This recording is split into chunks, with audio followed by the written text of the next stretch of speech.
It's late. Your phone is in your hand. You already opened her message 3 times. She sent something simple.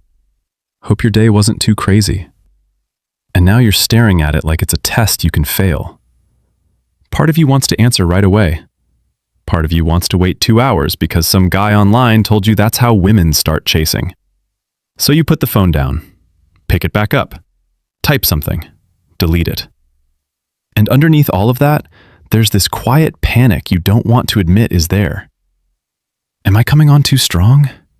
Should I pull back? Why do I care this much already?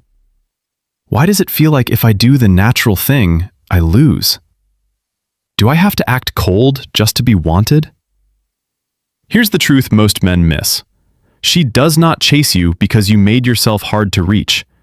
She chases you because being with you feels emotionally clear, grounded, and rare. You're not weak for wanting connection.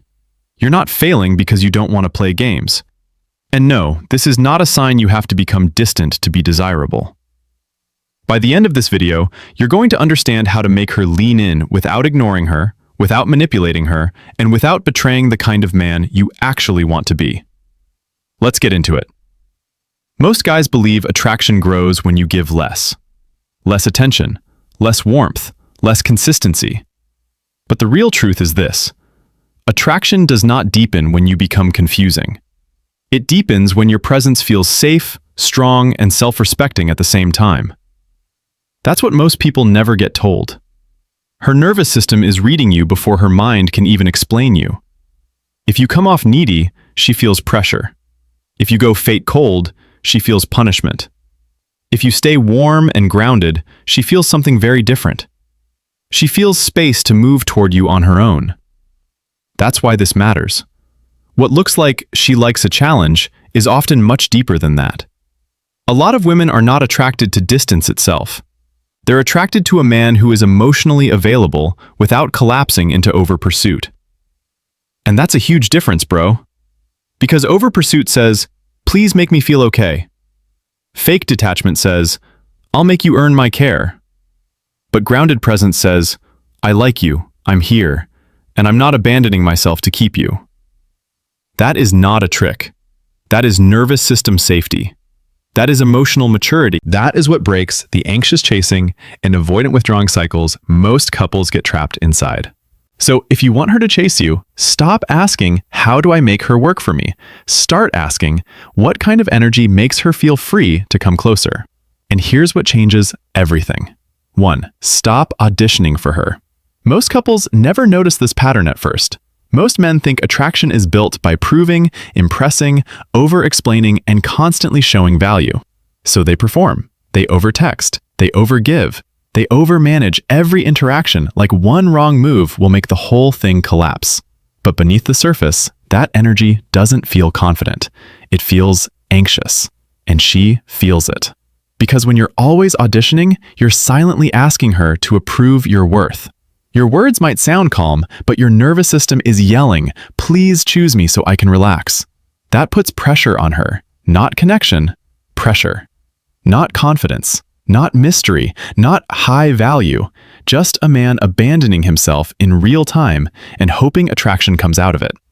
The disconnecting version sounds like this. Just let me know when you're free. I can do it whenever. Seriously, whatever works for you. I'm flexible. The connecting version sounds like this. I'm free Thursday or Saturday. Pick the one that works for you. Same interest, different energy. One is reaching upward, the other is standing still. And when you do that, she stops feeling like she has to carry the emotional weight of your interest and starts feeling the steadiness of a man who actually likes his own life. 2. Be warm, not always available. Here's the part no one talks about. Most people in relationships confuse emotional availability with instant access. So they answer every text immediately, stay in constant contact, and make themselves perpetually reachable because they think consistency means never creating space. But real connection doesn't grow from non-stop access. It grows from emotional reliability. Those are not the same thing. A man who is always available can still feel emotionally chaotic. A man who has a full life can still feel deeply present. That's the shift. Because she doesn't need 24-hour access to your attention. She needs to feel that when you are there, you're actually there. Not half there, not performing, not managing an image. Present. Most couples miss this and accidentally create a weird cycle. One person floods the connection with too much contact, the other starts to feel crowded, then the first person feels the drift and chases harder. Now both nervous systems are activated and nobody feels safe. The disconnecting version sounds like this. Why'd you disappear for 3 hours? Are you losing interest? Just be honest. The connecting version sounds like this. Just wrapped up my day. Good to hear from you. How'd that meeting go? No panic, no punishment, no performance. And somewhere inside her, a thought starts forming. He's not trying to hook me with scarcity, he's just solid. That's when space stops feeling like distance and starts feeling like room to miss you. 3. Tell the truth earlier. And this is the one most couples never figure out. They think attraction lives in ambiguity. They think if you stay vague, unreadable, and slightly unavailable, she'll want you more. Sometimes she'll want closure more. That's not the same thing. Because uncertainty can create obsession, yes, but obsession is not connection.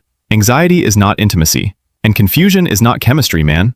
What actually pulls her closer is emotional clarity with a little bit of pace. Not oversharing, not future faking, not pushing for intensity on day 3. Just honesty. This is where it gets really interesting. Most couples don't lose momentum because there wasn't enough mystery. They lose momentum because one person was trying to look cool instead of being real, and the other person could feel something was off beneath the surface. The disconnecting version sounds like this. I'm just going with the flow. I'm not really looking for anything. Meanwhile, you're checking your phone 10 times an hour and hoping she texts. The connecting version sounds like this. I like talking to you. I'm not trying to rush anything, but I'm also not going to pretend I'm indifferent. That lands differently, a lot differently, because her brain is quietly registering, I don't have to decode him. And when you bring that kind of clarity, the walls between you start to come down, without either of you having to force the moment. 4. Make her feel seen in small moments. But here's what nobody explains. Women rarely start chasing because of one grand gesture. They start leaning in after a series of small moments where they feel deeply noticed. Most couples overlook this because they're waiting for bigger moments to prove connection. A big date, a deep talk, a dramatic confession. But intimacy usually isn't built there. It's built in the 30-second moments, the ones most people miss. Like when she mentions being nervous about something. Like when her tone changes and you catch it. Like when she tells a story that sounds casual, but you can hear the feeling beneath it. That's what most couples don't understand. A bid for connection is often tiny. A sigh, a joke, a random detail, you won't believe what happened today. If you miss those moments over and over, emotional distance forms slowly, like scar tissue that builds over 100 unrepaired interactions. The disconnecting version sounds like this. She says, my presentation tomorrow is stressing me out. You say, you'll be fine. Anyway, what time are we meeting? The connecting version sounds like this. She says, my presentation tomorrow is stressing me out. You say, yeah? What part of it's weighing on you most? Now she feels your presence, not just your reply. And inside her, something softens. He actually heard me this time. That's the shift that turns a relationship from something she enjoys into somewhere she wants to return. 5. Invite investment instead of begging for reassurance. Here's the part that changes the whole game. Most men who feel her pulling back respond by asking for proof. More texting, more reassurance, more certainty, more emotional receipts. Do you still like me? Are we good? Why do I feel like you're distant? And listen, sometimes those questions are valid, but asked too early and too often, they don't create closeness. They create emotional labor. Because beneath the surface, reassurance seeking often says, please fix my anxiety for me. And over time, that turns attraction into caretaking. She stops feeling desire and starts feeling responsibility. And no, the answer is not to go cold, not emotional withholding, not delayed texting as strategy, not pretending you suddenly don't care. The answer is to invite her to invest. This isn't a communication hack. This is what emotionally mature people do.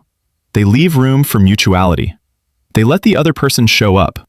The disconnecting version sounds like this. So, do you even want to see me this week, or should I just stop trying? The connecting version sounds like this. I'd like to see you Thursday. Pick the spot. Now she has somewhere to step in, somewhere to contribute, somewhere to become part of the connection instead of just managing it. And when she invests, even in a small way, her internal experience starts to shift. I'm part of this too. That's when chasing stops being something you extract and starts becoming something she naturally chooses. 6. Hold boundaries without turning cold. This is where it gets really interesting. Most couples swing between two bad options. One person tolerates behavior that hurts them because they don't want to seem needy. Then eventually, they snap, shut down, or pull away to punish the other person. Neither works. One breeds resentment. The other breeds confusion. Because real boundaries are not walls. They are clarity with warmth. They say, I respect myself, and I'm still speaking to you like a grown man. That matters. Most people in relationships think making someone chase means becoming less available after they disappoint you. But punishment creates insecurity, not attraction. And insecurity might make her run after you for a moment, but it won't make her feel safe enough to stay open. Not control, not compliance, not emotional revenge, just self-respect expressed cleanly. The disconnecting version sounds like this. She flakes twice. You reply, no worries, then disappear for 4 days hoping she notices. The connecting version sounds like this. I'm into consistency. If you want to see me, show up that way. If not, all good. No anger, no begging, no icy performance. And what she feels in that moment is powerful. Not because you threatened to leave, but because you didn't betray yourself to keep access to her. Her mind may not say it out loud, but something in her is registering. He's not trying to control me. He just knows himself. And that's when your presence stops feeling like pressure and starts feeling like a place with structure, honesty, and safety. 7. Regulate yourself in the moments you'd usually chase. And here's what changes everything. Most couples do fine when things feel easy. The real relationship reveals itself when something gets triggered. A slower reply, a canceled plan, a guy in her comments, a shift in tone. That's where most men lose themselves. They react fast, they get sharp, they chase, they test, they overread. And suddenly, the connection is no longer about what happened. It's about the fear that got activated underneath it. Your nervous system in those moments is like a smoke detector. It cannot always tell the difference between real danger and emotional uncertainty. So it sounds the alarm anyway. That's why regulation matters. Because when you stay grounded in a moment that used to make you reactive, she feels something rare. She feels a man who can stay connected to himself and to her at the same time. The disconnecting version sounds like this.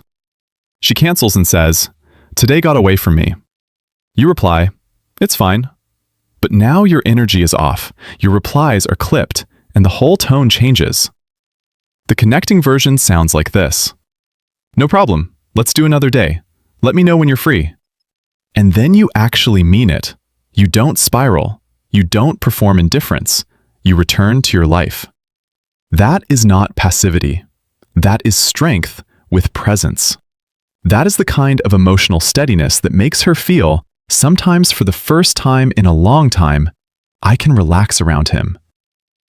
And that's the shift that turns attraction from tension-filled uncertainty into something real enough to grow. So no, making her chase you is not about disappearing. It's not about starving the connection. It's not about becoming colder than you really are. It's about becoming the kind of man whose attention feels good to receive, because it isn't heavy, needy, punishing, or performative. A man with presence. A man with standards.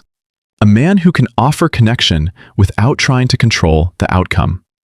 This isn't a checklist, it's an identity shift.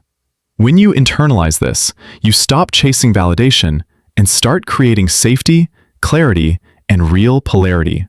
And she will feel that before she can even explain why she's leaning in more. If this hit something real for you, subscribe and drop the word presence in the comments. Because honestly, that's what separates attraction that burns out from attraction that actually builds. She doesn't chase you because you disappeared. She chases you because with you, coming closer finally feels safe.